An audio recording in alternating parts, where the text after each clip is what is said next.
Hi, this is Fredrik Haren from the World of Creativity today from Zurich in Switzerland, and we are today going to learn what can Swiss design teach us about the creative process.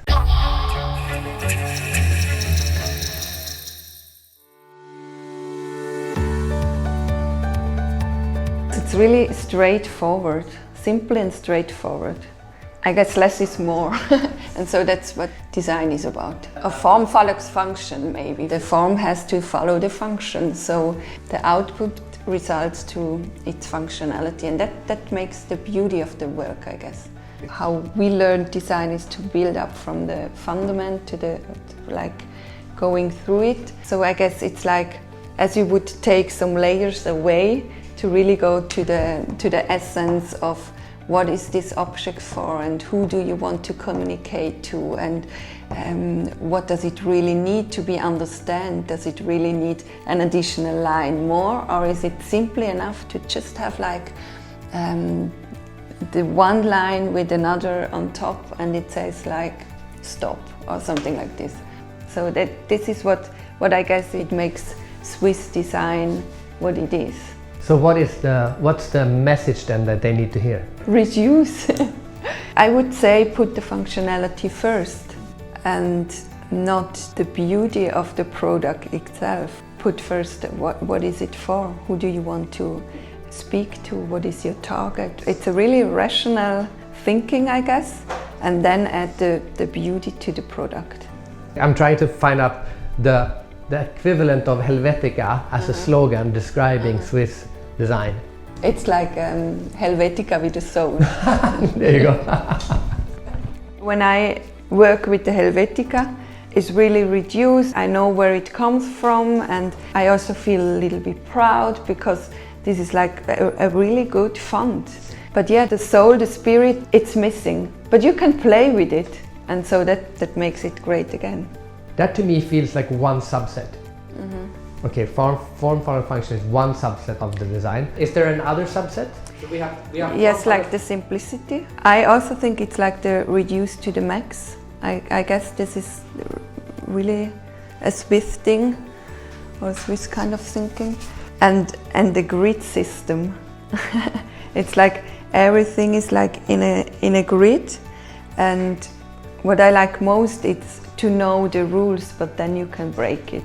I guess this is what I also experience a lot in the design process, and this is what the work itself, it gets much more playful. And you can put humor in it, you can put like identity in it, you can put the soul in it, like everything. You just mentioned 3 rules: simplicity, form follows function, and know the rules or on the grid.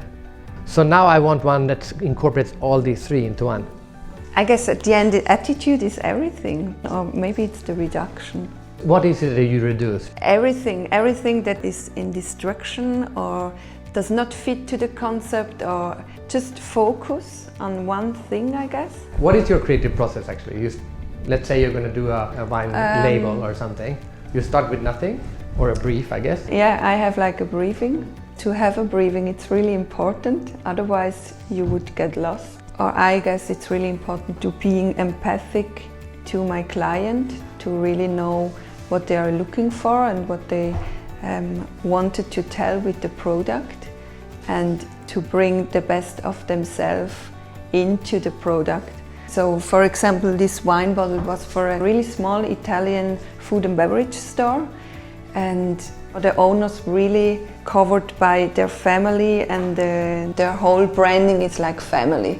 And so for me it was really clear, okay, then also the wine label itself, it has to be something personality in it. First I did some illustration, and then I focused on the word wine. They have white wine, red wine and Prosecco. So this should be big on the bottle, and also in which region it is produced. I could also use Helvetica for doing this, but to really get the people's need, and I know I have like a really nice shop. The owner itself, it's in the shop and selling the products. So it also has to be really him representing. You always want to have a soul in the product. This is to me the classic Einstein quote: "Make everything as simple as possible, but not simpler." That's the key. Like you said, you reduce, but this is the opposite. This is only add what should be added. Start with every creative process. Start with nothing. Kind of smart. Okay, yeah. You can also see it in the architecture. I mean, at the very end, you don't need more than the building itself, but to make it personal, you can add like a picture, or this is the sense of Helvetica with a soul. So you have the very basic, but you can add something to make it really special, I guess. Exactly. So if you have a very simple modernistic building, but then you add a very colorful painting, because it had to be added to add that soul. Yes. Otherwise it would be like prison. Absolutely. But only add that one red painting. That's all you needed to add. Yes. What is the message from Switzerland? Only add what should be added at the very end. You have to know when it's enough.